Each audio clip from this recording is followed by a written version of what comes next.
చేసుకుందండి. ఈరోజు మనం చెప్పుకోబోయేటటువంటి పాఠం ఏంటంటే God's blessing and thanksgiving. అంటే దేవుని ఆశీర్వాదములు, దేవునికి కృతజ్ఞతాస్తుతులు చెల్లించుట. అంటే దేవుని ఆశీర్వాదములు పొందుకున్నటువంటి మనము దేవునికి ఎలాగ కృతజ్ఞతాస్తుతులు చెల్లించుట అనే పాఠాన్ని మనం నేర్చుకోబోతూ ఉన్నాం. మొట్టమొదటగా మనం గమనించినట్లయితే ఈ భూమి మీద నివాసం చేస్తున్నటువంటి ప్రతి ఒక్కరు కూడా దేవుని యొద్ద నుండి మేలులు, ఆశీర్వాదములు, దీవెనలు పొందుకోవాలని, చిన్నవారు మొదలుకొని పెద్దవారు వరకు దేవుని యొక్క దీవెనలు, ఆశీర్వాదాలు పొందుకోవాలని ప్రతి ఒక్కరు కూడా ఆశపడి జీవిస్తూనే ఉంటారు. అయితే దేవుని సన్నిధికి రాకుండా, దేవుని మాటలు వినకుండా, దేవుడంటే ఎరగనటువంటి వారు, అనగా దేవునికి వెలుపులు ఉన్నటువంటి వారు, అనగా సంఘానికి వెలుపులు ఉన్నటువంటి వారు కూడా దేవుని ఆశీర్వాదాలు, దేవుని మేలులు కోరుకుంటూ ఉంటారు. అలాగే దేవుని సన్నిధికి వచ్చేవారు కూడా ఏం కోరుకుంటారంటే, దేవుడు మమ్మల్ని చల్లగా చూడాలి, దేవుడు మా బిడ్డలను దీవించాలి, దేవుడు మేము చేస్తున్నటువంటి ప్రతి మంచి పనుల్లో కూడా మాకు ఆ దేవుని యొక్క సహాయం కావాలి, దేవుడు ఆశీర్వదించాలని దేవుని యొక్క ఆశీర్వాదాలని ప్రతి ఒక్కరు కూడా కోరుకుంటున్నారు. అయితే పరిశుద్ధ గ్రంథమైనటువంటి బైబిల్లో దేవుడు ఎవరిని ఆశీర్వదించాడు, ఎలాగ ఆశీర్వదించాడు అనే విషయాలను మీరు శ్రద్ధగా అల్లరి చేయకుండా కూర్చున్నట్లయితే కొద్దిసేపు మనందరం కలిసి ఈ పాఠాన్ని ముందుకు కొనసాగిద్దాం. తల్లిదండ్రులైనటువంటి వారు మీ పిల్లల్ని కొంచెం అదుపులో పెట్టుకోండి. దేవుని వాక్యము వినిపించబడే అంతవరకు కూడా ఒక్కసారి మనం గమనించినట్లయితే, మొట్టమొదటగా పాత నిబంధన కాలములో, పితరుల కాలములో, ధర్మశాస్త్ర కాలములో, క్రైస్తవ యుగములో దేవుడు ఆయా రీతులుగా ఎవరిని ఏ విధంగా ఆశీర్వదించాడో అనే సంగతులను, అనే విషయాలను మనం నేర్చుకోబోతూ ఉన్నాం. మొట్టమొదటి మానవుడైనటువంటి ఆదాము మీ అందరికీ కూడా తెలుసు. దేవుడు తాను కలగజేసినటువంటి సృష్టి అంతటిని కూడా 6 దినాలు కలుగజేసి, ఆ బాబుని తీసుకొని మీ దగ్గర ఉంచుకుంటున్నాను. 6 దినాలు తను కలగజేసినటువంటి సృష్టి అంతటిని కూడా కలగజేసి 7వ దినాన తండ్రి అయినటువంటి దేవుడు విశ్రాంతిని తీసుకున్నట్టుగా మనం చూస్తూ ఉన్నాం. అయితే దేవుడు కలగజేసినటువంటి వాటన్నిటిని బట్టి, వాటన్నిటిని ఏలుబడి చేయడానికి మనుషులు కావాలి అనుకున్నాడు. ఆ సమయంలో జరిగినటువంటి విషయం ఏంటంటే, దేవుడు మన పోలిక చొప్పున మన స్వరూపమందు నరులను చేయుదుము అనుకున్నాడు. అయితే దేవుడు నరుడు ఒంటరిగా ఉండటం మంచిది కాదని, వానికి సాటి అయినటువంటి సహాయమును అనుగ్రహించి ఆదాముకు గాఢ నిద్ర కలగజేసి, ఆదాము ప్రక్కటి ఎముకల్లో ఒక ఎముకను తీసి దాన్ని మాంసముతో పూడ్చివేసి ఒంటరిగా ఉన్నటువంటి ఆదాముకి సాటి అయినటువంటి సహాయముగా అవ్వను సిద్ధపరిచినట్లుగా మనం చూస్తూ ఉన్నాం. అయితే మొట్టమొదటిగా తండ్రి అయినటువంటి దేవుడు ఎలాగ ఆశీర్వదించాడు, ఎవరిని ఆశీర్వదించాడని మనం చూసినట్లయితే, మొట్టమొదటి మానవుడైనటువంటి ఆదాము. ఎవరు మొట్టమొదటి మానవుడు? ఎవరు? ఆదాము. నేల మట్టితో నరుడు నిర్మించి వారి నాసికా రంధ్రములో జీవవాయువు నొదగా నరుడు జీవాత్మయుడని దేవుని వాక్యం సెలవిస్తుంది.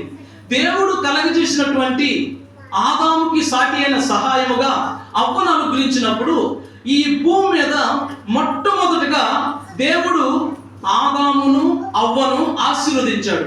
ఎలాగ ఆశీర్వదించాడు మనం చూసినట్లయితే, ఆది కాండము 1వ అధ్యాయము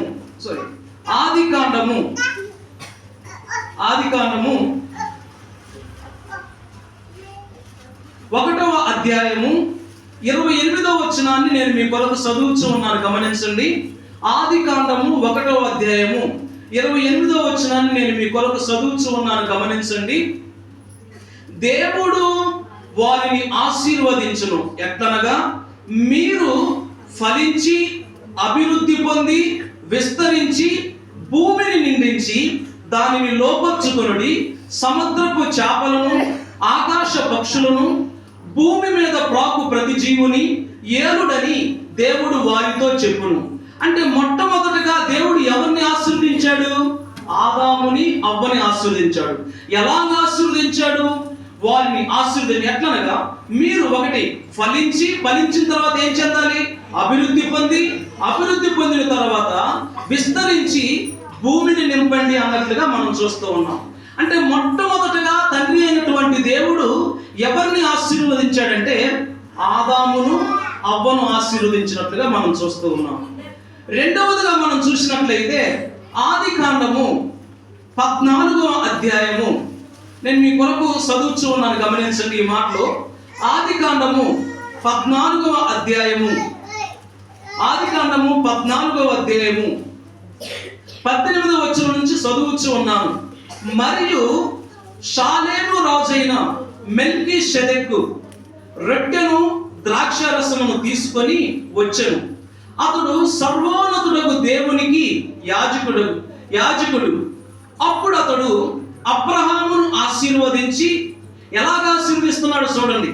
ఆకాశమునకు భూమికిని సృష్టికర్తయును సర్వోన్నతుడైన దేవుని వలన అబ్రహాము ఆశీర్వదింపబడును గాక అనియు, నీ శత్రువులను నీ చేతికి అప్పగించిన సర్వోన్నతుడగు దేవుడు స్తుతింపబడును గాక అనియు చెప్పెను.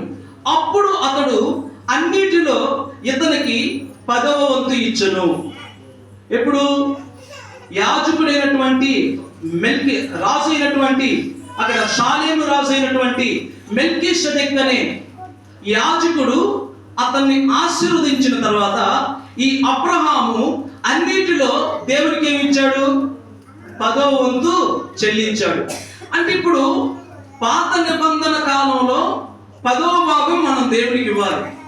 క్రొత్త నిబంధన చట్టంలో ఉన్నటువంటి మనం ఎలాగ ఇవ్వాలంటే వర్ధిల్లిన కొలది మనం ఇవ్వాలి.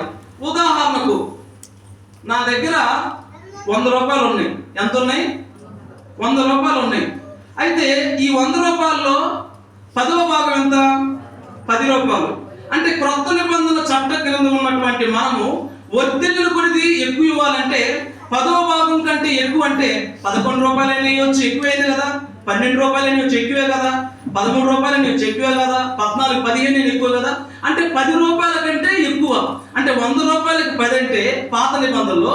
క్రొత్త నిబంధనలో మాకు 100 రూపాయలు మనం సంపాదించుకున్నామంటే 10వ భాగం కంటే ఎక్కువ, అంటే 10 రూపాయల కంటే ఎంతైనా నువ్వు ఎక్కువ ఇవ్వచ్చు.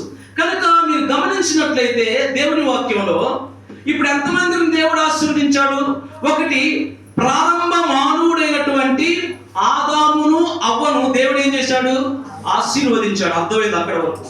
రెండవది, అబ్రహామును మెల్కీషెదెక్ అనే యాజకుడు ఆశీర్వదించాడు. ఆశీర్వదించిన తర్వాత ఆయన 10వ భాగం దేవునికి ఇవ్వడం ప్రారంభించాడు. ఇంకో విషయాన్ని మనం చూద్దాం. బైబిల్ గ్రంథంలో ఎవరిని ఆశీర్వదించాడో మనం చూద్దాం. ఆదికాండము 26వ అధ్యాయము, ఆదికాండము 26వ అధ్యాయము, 26వ అధ్యాయము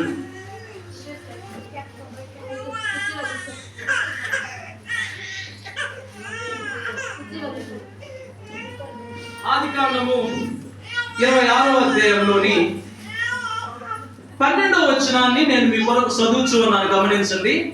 ఆదికాండము 26వ అధ్యాయం 12వ వచనం నుంచి కొన్ని వచనాలు మీ కొరకు చదువుతూ ఉన్నాను, గమనించండి. ఇస్సాకు ఆ దేశమందున్న వాడై విత్తనము వేసి ఆ సంవత్సరము 100 ఫలము పొందెను.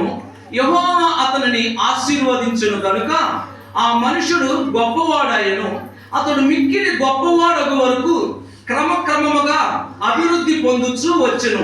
అతనికి గొర్రెల ఆస్తియు, గొడ్ల ఆస్తియు, దాసులు గొప్ప సమూహమును కలిగినందున ఫిలిష్తీయులు అతని యందు అసూయపడిరి.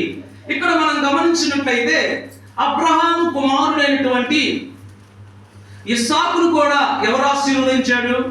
తండ్రి అయినటువంటి దేవుడు ఆశీర్వదించాడు. ఎలాగ ఆశీర్వదించాడు? ఆ సంవత్సరం అతను విత్తనము వేసి 100 ఫలము పొందినట్లుగా మనం చూస్తూ ఉన్నాము. అతడు అంచెలంచెలుగా మిక్కిలి గొప్పవాడగు వరకు క్రమముగా అతన్ని అభివృద్ధి పొందించినటువంటి వారు ఎవరు అని మనం గమనించినట్లయితే దేవుడే అతన్ని ఏం జరిగించాడు? అభివృద్ధి పొందించినట్లుగా మనం చూస్తూ ఉన్నాం. అంటే ఇప్పుడు దేవుడు ఎవరెవరిని ఆశీర్వదించాడు? ప్రారంభ మానవుడైనటువంటి ఆదామును అవ్వను ఆశీర్వదించాడు. 2 అబ్రహామును ఆశీర్వదిస్తే ఆయన 10వ భాగం ఇచ్చాడు. 3 ఇస్సాకును ఆశీర్వదించాడు.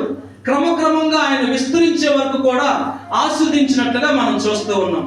అయితే అబ్రహామును ఆశీర్వదించడం మాత్రమే కాకుండా అబ్రహాము విశ్వాసులకు తండ్రి అయ్యాడు.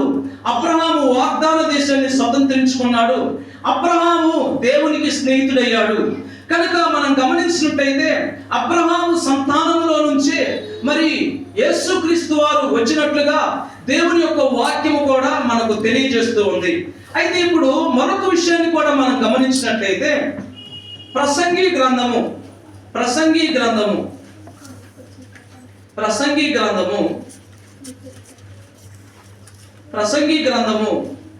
3వ అధ్యాయము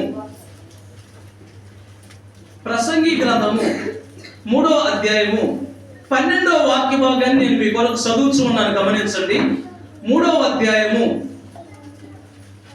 13వ వచనాన్ని 12వ వచనాన్ని 13వ వచనాన్ని చదువుతూ ఉన్నాను, గమనించండి. 13వ వచనాన్ని, మరియు ప్రతివాడు అన్నపానములు పుచ్చుకొనుచు తన కష్టార్జితము వలన సుఖము అనుభవించుట దేవుడిచ్చు బహుమానమని తెలుసుకొంటిని.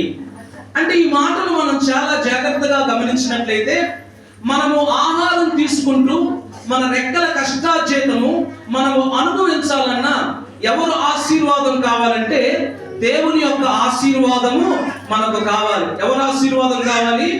దేవుని యొక్క ఆశీర్వాదము మనకు కావాలి. మరొక విషయాన్ని కూడా మనం చూద్దాం, మరొక వాక్యాన్ని. సామెతల గ్రంథము 10వ అధ్యాయము 22వ వాక్యాన్ని నేను చదువుతూ ఉన్నాను, గమనించండి. 10వ అధ్యాయము 22వ వాక్యాన్ని నేను చదువుతూ ఉన్నాను, గమనించండి.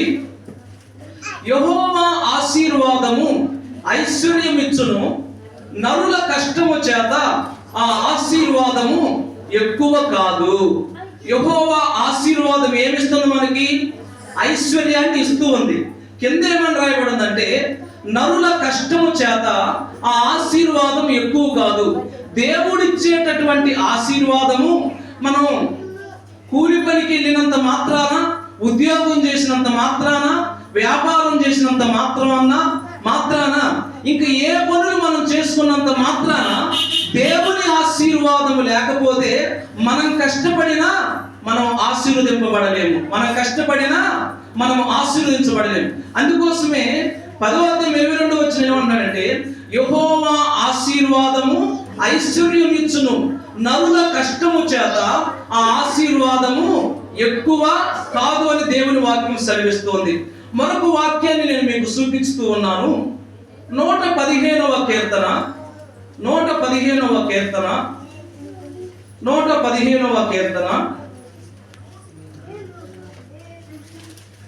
13వ వచనాన్ని గమనించినట్లయితే అక్కడ ఏమని రాయబడి ఉందంటే పిన్నలనేమి పెద్దలనేమి తన యందు భయభక్తులు గలవారిని యెహోవా ఆశీర్వదించును. అంటే దేవుడు ఇక్కడ ఎలాగ ఆశీర్వదిస్తున్నాడు అంటే ప్రారంభంలోనే మనం చెప్పుకున్నాం. అంటే దేవుని యొక్క ఆశీర్వాదాలు, దేవుని యొక్క దీవెనలు ఎవరెవరికి కావాలంటే పిల్లలకు కావాలి, పెద్దలకు కూడా కావాలి. మరి ఆశీర్వదించాలంటే వాళ్ళంతా ఏం కలిగి ఉండాలి? దేవుని యందు భయభక్తులు కలిగి ఉండాలి. అంటే పిన్నలనేమి పెద్దలనేమి దేవుని యందు భయభక్తులు గలవారిని యెహోవా ఆశీర్వదించును. ఇప్పటి వరకు నేను చెప్పినటువంటి ఈ మాటలన్నీ కూడా భౌతిక సంబంధమైనటువంటి ఆశీర్వాదాలు మాత్రమే. ఇవి మన కళ్ళతో ఏం చేస్తున్నాం? చూస్తున్నాం. ఇవి మన కళ్ళతో ఏం చేస్తున్నాం? అబ్రహామును ఆశీర్వదించాడు, మనం తెలుసు, అది భౌతిక సంబంధమైన ఆశీర్వాదం. ఇస్సాకును ఆశీర్వదించాడు, భౌతిక సంబంధమైన ఆశీర్వాదం.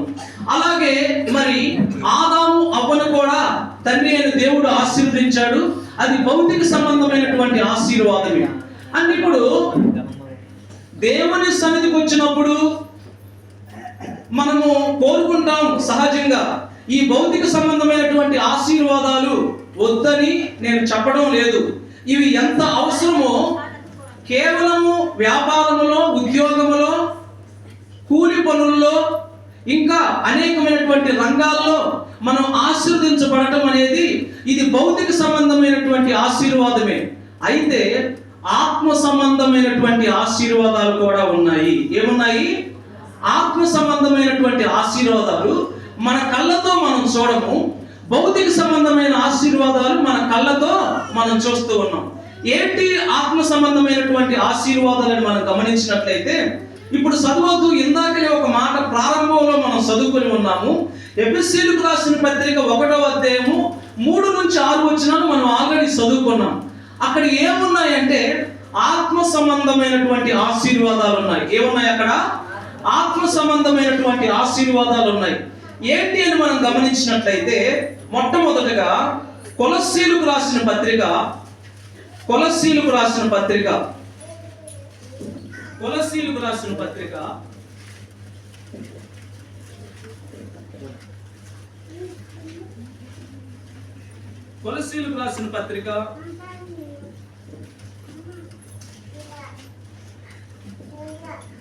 1వ అధ్యాయము 13-14 వచనాలు నేను చదువుతున్నాను, గమనించండి.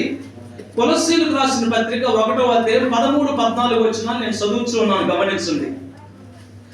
ఆయన మనలను అంధకార సంబంధమైన అధికారములో నుండి విడుదల చేసి తాను ప్రేమించిన తన కుమారుని యొక్క రాజ్య నివాసులుగా చేసెను.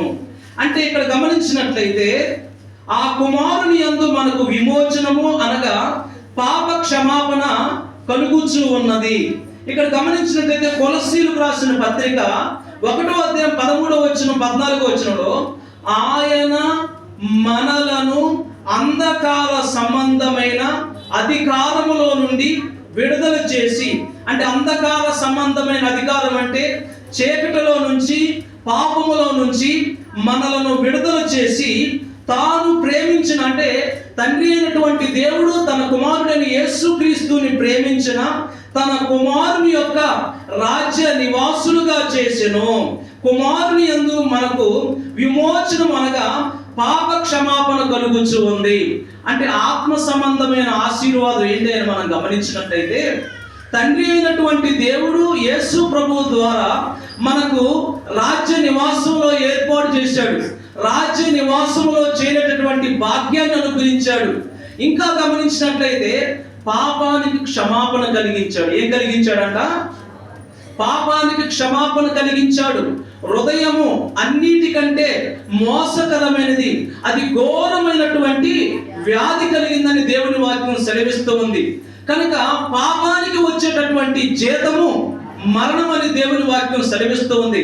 అయితే డాక్టర్లు మరి మన బాడీలో ఏదైనా కాలు నొప్పో, ఒళ్ళు నొప్పో, ఏదైనా వస్తువు ఉన్నప్పుడు అర్థం కాని పక్షంలో ఎంఆర్ఐ స్కాన్ తీస్తే మొత్తం ఏముందో బాడీలో తెలిసిపోతుంది.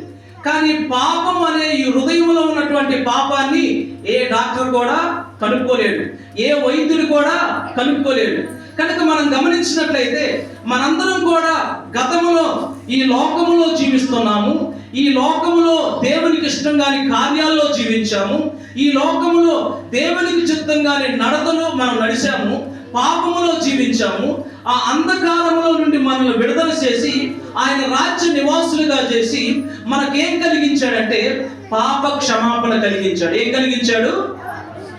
ఇది ఏ మేలు అని మన ఏ ఆశీర్వాదం అంటే ఇది ఆత్మ సంబంధమైనటువంటి ఆశీర్వాదము. మరొకటి కూడా మనం గమనించినట్లయితే యోహాను సువార్త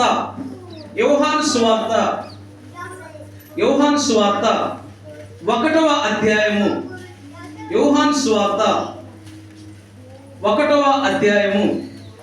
12వ వచనాన్ని నేను మీ కొరకు చదువుతూ ఉన్నాను, గమనించండి.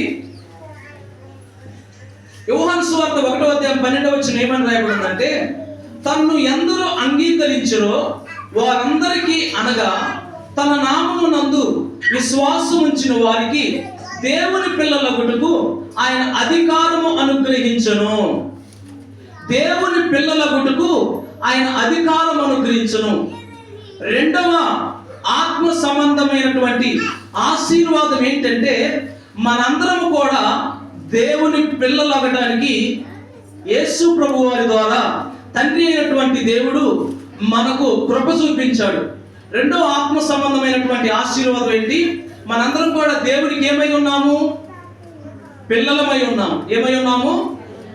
అందుకోసమే మనం ఆరాధనకు వచ్చినప్పుడల్లా ప్రార్థన చేస్తూ ఉన్నాం.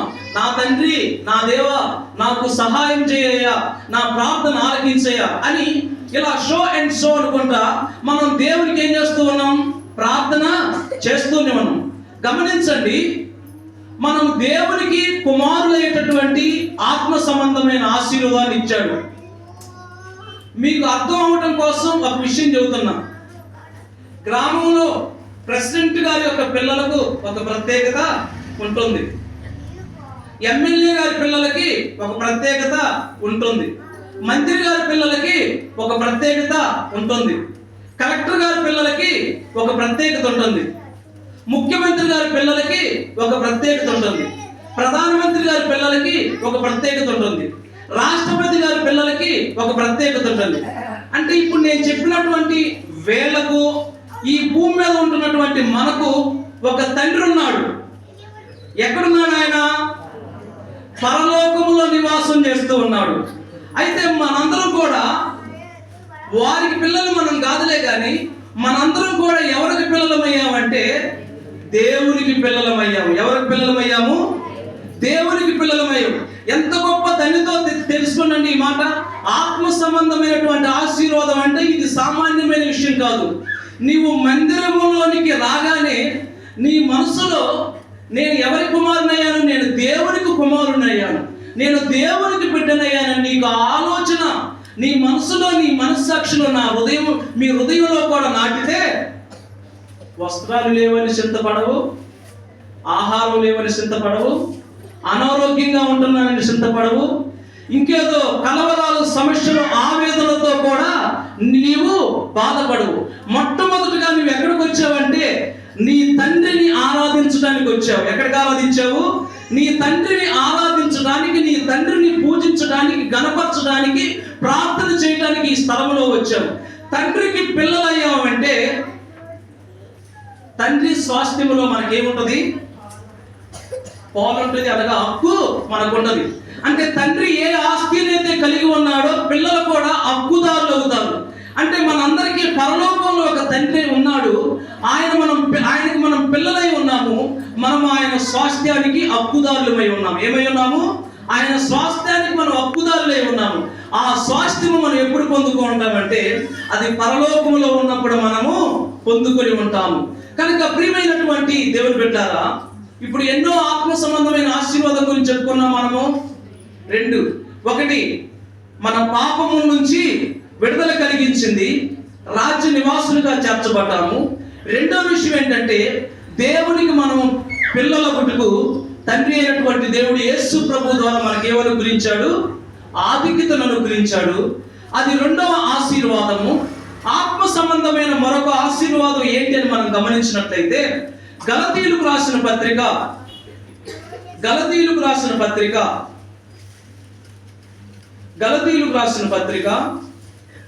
3వ అధ్యాయము 26-27 వచనాలు నేను మీ కొరకు చదువుతూ ఉన్నాను. గమనించండి. గలతీయులకు రాసిన పత్రిక 3వ అధ్యాయం 26-27 వచనాలు. యేసుక్రీస్తు నందు మీరందరూ విశ్వాసము వలన దేవుని కుమారులై ఉన్నారు. యేసుక్రీస్తు నందు మీరందరూ విశ్వాసం వలన దేవునికి ఏమై ఉన్నారు? కుమారులై ఉన్నారు. క్రీస్తులోనికి బాప్తిసం పొందిన మీరందరూ క్రీస్తును ధరించుకొని ఉన్నారు. అంటే మూడవ ఆత్మ సంబంధమైనటువంటి ఆశీర్వాదం ఏంటని మనం గమనించినట్లయితే మూడవ ఆశీర్వాదం ఏంటంటే బాప్తిసం అనే ఆశీర్వాదం, పునర్జన్మ అనే ఆశీర్వాదం. అంటే బాప్తిసం అనేది ఆత్మ సంబంధమైనటువంటి ఆశీర్వాదం. ఇక్కడ మీరు ఎంతమంది బాప్తిసం తీసుకున్నారో మీ బైబిల్ పైకి లేపి చూపించండి. ఎంతమంది బాప్తిసం తీసుకున్నారు? గమనించండి, చేతులించండి. అంటే బాప్తిసం తీసుకున్నటువంటి మీ అందరి పేర్లు ఎక్కడ రాయబడ్డాయి? జీవ గ్రంథములో రాయబడ్డాయి. అంటే ఇప్పుడు బాప్తిజం తీసుకోవడం అంటే కులం మార్చుకోవడం అసలే కాదు, మతం మార్చుకోవడం అసలే కాదు, పేరు మార్చుకోవడం అసలే కాదు. ఈ కులాలు మతాలు అనేది భూమి మీద మనుషులు ఏర్పాటు చేసుకున్నటువంటివి. కానీ దేవుడికి ఏ కులము లేదు, దేవునికి ఏ మతం కూడా లేదు. ఒకవేళ దేవునికి కులము మతం కూడా ఉంటే దేవుడు ఒకటే అవుతాడు, మనుషులు కూడా ఒకటే అవుతారు. కనుక బాప్తిజం తీసుకోవడం అంటే ఏంటి అని మనం గమనించినట్లయితే, మనము నీటిలో ముంచబడుతూ ఉన్నప్పుడు మన పాత స్వభావము సమాధి చేయబడుతూ ఉంది. ఏమవుతుంది? మన పాత స్వభావము సమాధి చేయబడుతుంది. మనం అలా నీటిలో నుంచి లేపబడుతున్నప్పుడు మనము నవీన స్వభావాన్ని ధరించుకుంటూ ఉన్నాం. ఏం ధరించుకుంటున్నాం? నవీన స్వభావాన్ని ధరించుకుంటున్నాం.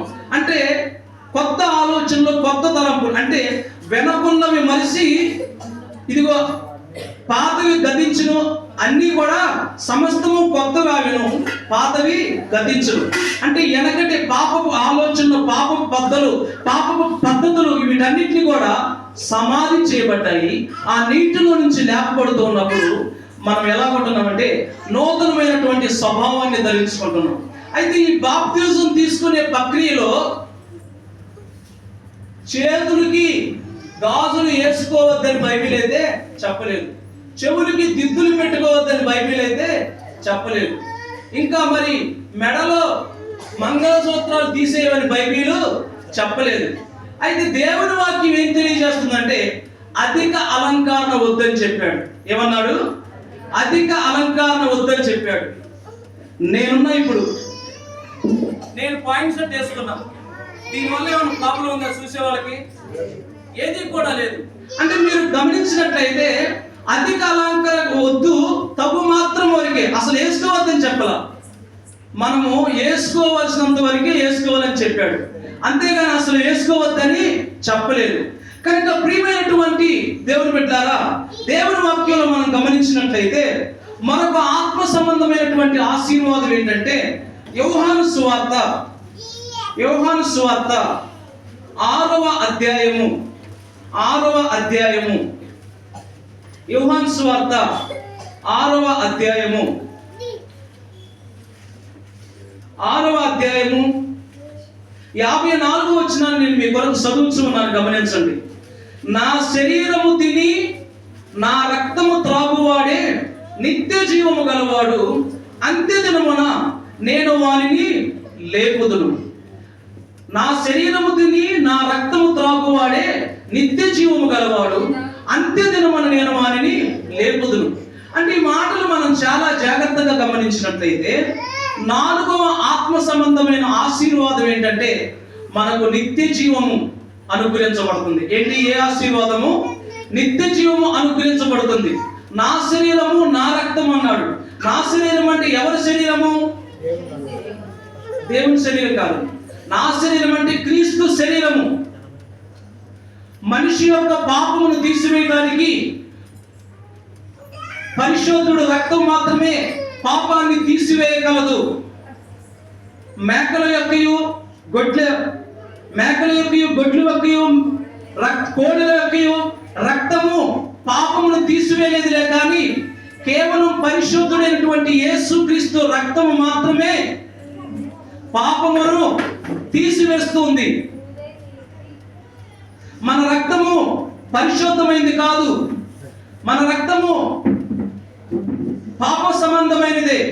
కనుక పరిశుద్ధుడైనటువంటి యేసుక్రీస్తు తన పరిశుద్ధ శరీరాన్ని మనందరి పాపముల నిమిత్తము నొలగొట్టబడింది. అలాగే నా శరీరము తిని నా రక్తము త్రాగువాడు అన్నాడు. అంటే ప్రభు అయినటువంటి యేసుక్రీస్తు రక్తము పరిశుద్ధమైనది. ఆయన శరీరం మన పాపాల కోసం ఏం చేయబడిందంటే నలగొట్టబడింది. యేసుక్రీస్తు మనందరి పాపముల నిమిత్తము ఆయన ఏం చేయబడ్డాడంటే చనిపోయాడు, సమాధి చేయబడ్డాడు, తిరిగి లేపబడ్డాడు. ఆయన తండ్రి కుడిపార్శ్వం పక్కన కూర్చొని నిత్యము మనందరి కొరకు ఆయన ఏం చేస్తూ ఉన్నాడంటే విజ్ఞాపన చేస్తూ ఉన్నాడు. ఇందాకే ఒక పాట పాడుకున్నాం, ఒక కీర్తన పాడుకున్నాం. ఓ మానవుండా నీ గతి ఏమవునో, ఏమేమి చేయించున్నావో తప్పించుకుందాం అనే కీర్తన మనం పాడుకొని ఉన్నాం. అంటే ఇప్పుడు బాప్తిజం పొందినటువంటి మనము మన కళ్ళ ద్వారా నువ్వు ఏమైతే చేస్తున్నావో దాని కళ్ళ ద్వారా మనం ఏమి చూడకూడదు, వాటిని వదిలిపెట్టాలి. బాప్టిజం తీసుకోకముందు మన చెవుల ద్వారా ఏమైతే విన్నామో అవన్నీ కూడా ఇప్పుడు ఇక మీదట మేలుకరమైనవే వినాలి. మన నాలుక ద్వారా అంతకుముందు కొండెమని చెప్పటమో, లేకపోతే బూతులు ఆడటమో, లేకపోతే అసభ్యమైన మాటలు మాట్లాడటమో, వాటికన్నిటిని కూడా ఇప్పుడు మనం ఏం చేయాలి? వదిలిపెట్టాలి. అంటే ఇప్పుడు కన్ను సమాధి చేయబడింది, చెవి సమాధి చేయబడింది, నాలుక సమాధి చేయబడింది. చేతుల ద్వారా మరి ఎంతమందిని మనము దెబ్బలాడామో, కాళ్ళ ద్వారా ఎంత ఫైటింగ్ చేశామో అదంతా కూడా ఏం చేయబడింది? సమాధి చేయబడింది. కనుక ప్రియమైన దేవుని బిడ్డలారా, ఏంటి అని మనం గమనించినట్లయితే ఆత్మ సంబంధమైన ఆశీర్వాదం ఏంటంటే నిత్య జీవాన్ని దేవుడు మనకు అనుగ్రహిస్తూ ఉన్నాడు. మరొక విషయాన్ని కూడా గమనించినట్లయితే అయితే భౌతిక సంబంధమైనటువంటి ఆశీర్వాదాలు అవి మనకు కళ్ళకి ఏం చేస్తూ ఉన్నాయి? కనిపిస్తూ ఉన్నాయి. అంటే ఆత్మ సంబంధమైనటువంటి ఆశీర్వాదాలు మనకు కళ్ళకు కనిపించట్లేదు. అయితే ఏ విషయాల్లో మనము దేవునికి కృతజ్ఞతాస్తుతులు చెల్లించాలి? ఈరోజు మనం చెప్పుకునేటువంటి పాఠము God's blessing and thanksgiving. దేవుడిచ్చు ఆశీర్వాదాలు మరియు కృతజ్ఞతాస్తుతులు చెల్లించుట. ఎలాగ కృతజ్ఞతాస్తుతులు చెల్లించాలి? ఏ విషయాల్లో కృతజ్ఞతాస్తుతులు చెల్లించాలంటే కొలస్సీలకు రాసిన పత్రిక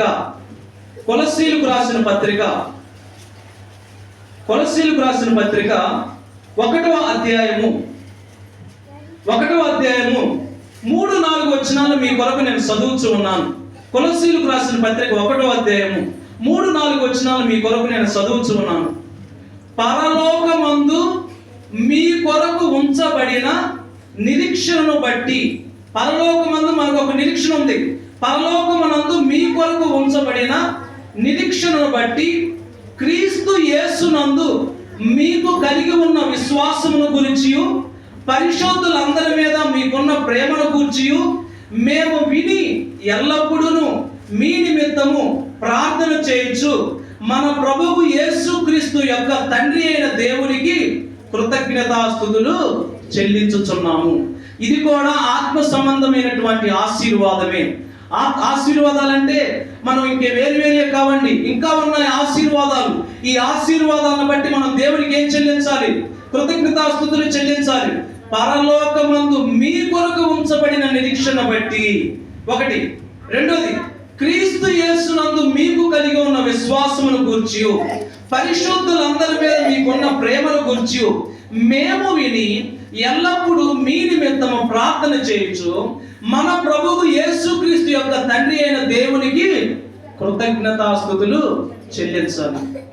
ఇది ఆత్మ సంబంధమైన ఆశీర్వాదాన్ని బట్టి మనం కృతజ్ఞతాస్తుతులు చెల్లించాలి.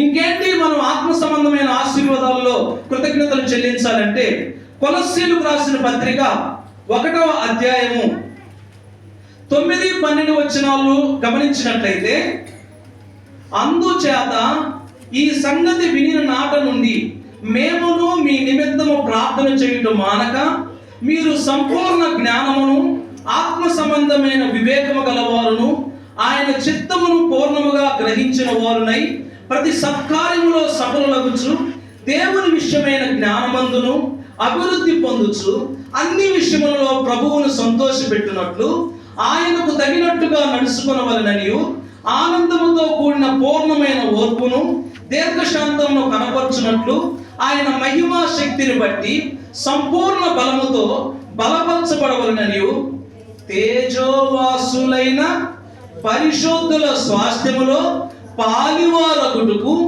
మనలను పాత్రులుగా చేసిన తండ్రికి మీరు కృతజ్ఞతాస్తుతులు చెల్లించాలి. ఇదండి కృతజ్ఞతాస్తుతులు చెల్లించడం అంటే.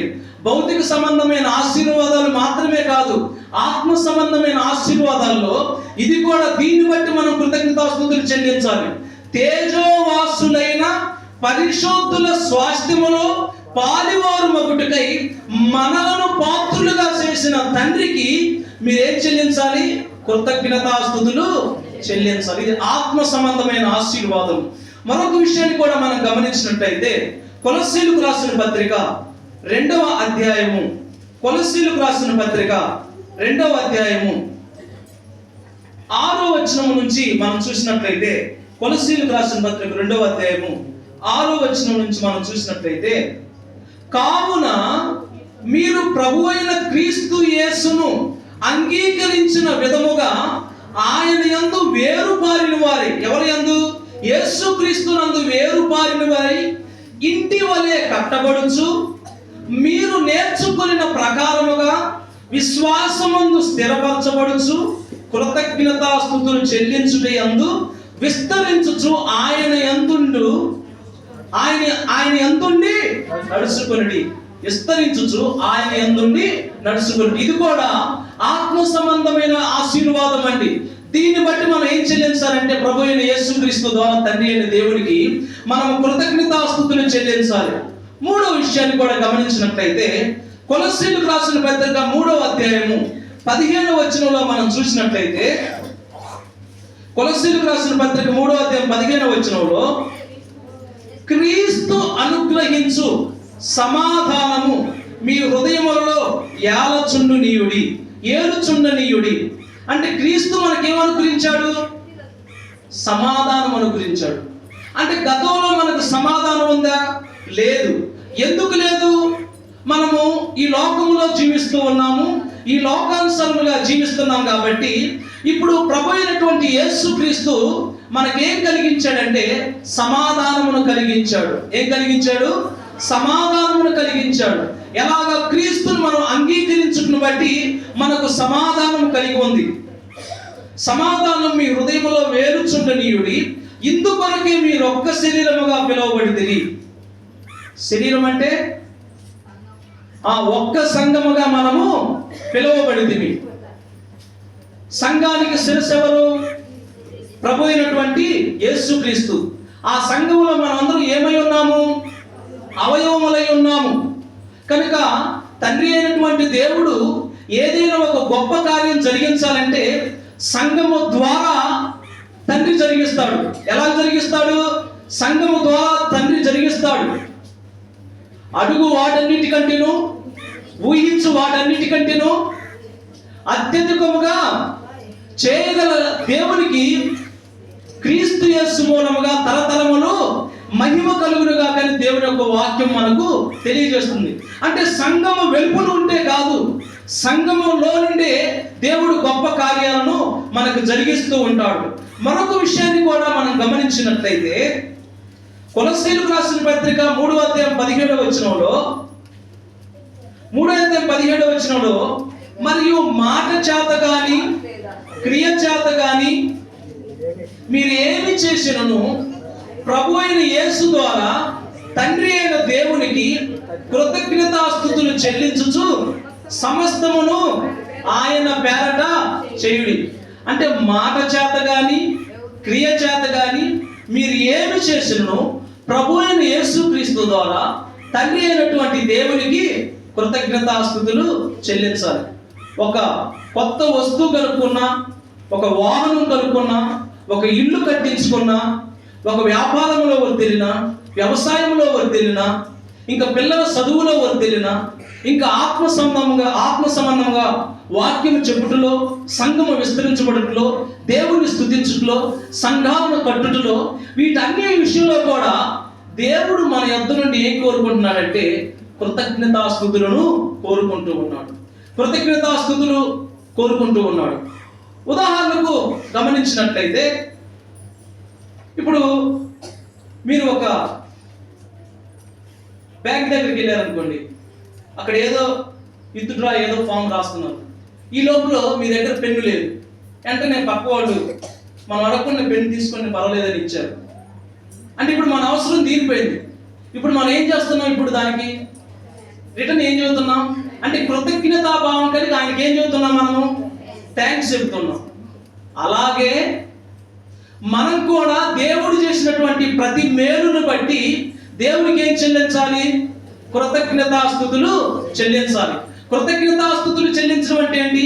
మన సమయాన్ని దేవునికి ఇవ్వాలి, మన హృదయాన్ని దేవునికి ఇవ్వాలి. మన రాబడిలో కూడా దేవునికి ఇచ్చి కృతజ్ఞతాస్తుతులు చెల్లించాలి. అందుకోసమే భక్తుడైనటువంటి దావీదు మహారాజు కూడా ఏమన్నాడంటే, తన కట్టబోయేటటువంటి మందిరము తనకు కట్టే యోగ్యత లేదు కాబట్టి తన కుమారుడైనటువంటి సొలొమోను కట్టాలి కాబట్టి కట్టబోయే మందిరం కొరకు తను బంగారాన్ని, వెండిని, ఇత్తడిని, మరి ఇంకా అనేకమైనటువంటి వాటిని తయారు చేసి అంత బంగారం, వెండి, ఇత్తడి ఇచ్చినా కూడా, అయ్యా నీకు ఇచ్చుటకు నేను ఎంతటి వాడిని అయ్యా, నీవిచ్చినటువంటి స్వాస్థ్యంలోనే నేను మళ్ళా తిరిగి నీకు ఇస్తున్నాను, నీవు నాకు ఇచ్చినందుకు కృతజ్ఞతాస్తుతులని భక్తుడైనటువంటి దావీదు అంటున్నాడు. ఏ కుటుంబం అయితే, ఏ వ్యక్తి అయితే, ప్రకటించే వ్యక్తి అయితే దేవునికి కృతజ్ఞతలు కలిగి జీవిస్తారో దేవుడు వారికి అనేకమైనటువంటి మేలులు జరిగిస్తాడనే విషయాన్ని మనం మర్చిపోవద్దు. కనుక మనం గమనించినట్లయితే చివరగా కొలస్సీలకు రాసిన పత్రిక 4వ అధ్యాయము 2-4 వచనాలు, 2-4 కలిపే ఉన్నాయి. ప్రార్థన యందు నిలకడగా ఉండి కృతజ్ఞత గలవారై దాని యందు మెలుగుగా ఉండుడి, మరియు నేను బంధకములో ఉంచబడుటకు కారణమైన క్రీస్తు మర్మమును గూర్చి నేను బోధింపవలసిన విధముగానే ఆ మర్మమును వెల్లడిపరుచున్నట్లు వాక్యము చెప్పుటకు అనుకూలమైన సమయము దేవుడు దయచేయవలనని మా కొరకు ప్రార్థించుడి. అంటే మనము ప్రతి విషయంలో కూడా గమనించాలి, ప్రార్థన యందు నిలకడగా ఉండి కృతజ్ఞత గలవారై ఉండాలి. ప్రార్థన యందు మనం ఏం చేయాలి? నిలకడగా ఉండాలి. ఎంతమంది ఉదయాన్నే లేవగానే ప్రార్థన చేస్తూ ఉన్నారు? మంచిదండి. ఎందుకంటే ఏదో ఒక సమయంలో దేవుడు మనకి 24 గంటల సమయాన్ని ఇస్తున్నాడు. అయితే దేవుడు మనకి ఏంటి, ఒక ఇన్ని గంటలు చేయాలని ఆర్డర్ ఏమి ఇవ్వలేదు. కానీ ఏదో 24 గంటల సమయంలో ఏదో ఒక కొంత సమయాన్ని ఏర్పాటు చేసుకొని మనం దేవునికి ఏం చేయాలి? ప్రార్థన చేయాలి. ఇప్పుడు మనం ప్రార్థన చేయడం వల్ల దేవునికి కలిగే మేలు ఏం లేదు, మనకు మనమే ఏం చేసుకుంటున్నాం? మేలు చేసుకుంటున్నాం, క్షేమాభివృద్ధిని పొందుకుంటున్నాం. ఏం చేయడం ద్వారా? ప్రార్థన చేయడం ద్వారా. అంటే చాలా మందికి సమయం ఉంటుంది. దేనికి సమయం ఉంటుంది? టీవీలో సీరియల్ చూడటానికి సమయం ఉంటుందా లేదా? ఫోన్లు మాట్లాడుకోవడానికి చెప్పరేంటండి సమయం ఉంటుంది. ఫోన్లు చూసుకోవడానికి సమయం ఉంటుంది. ఆ ఇంట్లో వాళ్ళు పలకరించుకోవడానికి సమయం ఉంటుంది. వచ్చే వాళ్ళు పిలవకపోయిన పలకరించి రండిని పలకరించడానికి కూడా సమయం ఉంటుంది. కలిసి మాట్లాడుకోవడానికి సమయం ఉంటుంది. కలిసి కూర్చోడానికి సమయం ఉంటుంది. కలిసి తినడానికి సమయం ఉంటుంది. కానీ ప్రార్థన చేసే సమయం వచ్చేసరికి అబ్బా ఈ రోజు ఎందుకు కొద్దిగా ఒళ్ళు నొప్పులుగా ఉంది, కాళ్ళు సహకరించట్లేదు, ఆ వద్దులే. ఒకవేళ దైవ సేవకులు వాళ్ళ ఇంటికి వచ్చినప్పుడు వీళ్ళే ముందుగా దైవ సేవకులు వచ్చారులే, ఏదో ఒక మాటను మనం ఎట్టాగు రోజు ప్రార్థన చేసుకోవట్లేదు, ఎట్టాగు వాక్యం మనం చెప్పట్లేదులే, చదువుకోవట్లేదు, దైవ సేవకులు మన ఇంటికి వచ్చారుగా అని అంటే వీళ్ళే ముందుగానే ఏం చేస్తారు తెలుసా? ఈ వాక్యం ఒక్కటి చదవండి, కొద్దిగా ఒక చిన్న ప్రార్థన చేయండి అంటే ఎవరు చదువుతున్నారు? వీళ్ళు దైవ సేవకులకి చదువుతున్నారు. అంటే ప్రార్థన అంత ఎక్కువైపోతుంది, వీళ్ళకి వాక్యం అంత ఎక్కువైపోతుంది. ఒక రకంగా చెప్పాలంటే ఆ దేవుడు అంత ఎక్కసమైపోతున్నాడు కాబట్టి అనేకమైనటువంటి శోధనలు మన చుట్టూ అలుముకుంటున్నాయి. ఏమలుముకుంటున్నాయి? అనేకమైనటువంటి శోధనలు మన చుట్టూ అలుముకుంటూ ఉన్నాయి. దేనికి దూరం అయిపోతున్నాం? మనము ప్రార్థన చేయడానికి దూరం అయిపోతున్నాం, వాక్యం చదవడానికి దూరం అయిపోతున్నాం. అంటే ప్రార్థన మనం చేస్తూ ఉన్నంటే ప్రతిరోజు ఎవరితో మనం మాట్లాడుతున్నాం? దేవునితో మనం మాట్లాడుతున్నాం. వాక్యం చదువుతున్న ప్రతిసారి ఎవరు మనతో మాట్లాడుతున్నాడు? దేవుడే మనతో మాట్లాడుతున్నాడు. వాక్యము శుద్ధి లాంటిది. శుద్ధి ఏం చేసింది? పగలగొట్టింది బండను.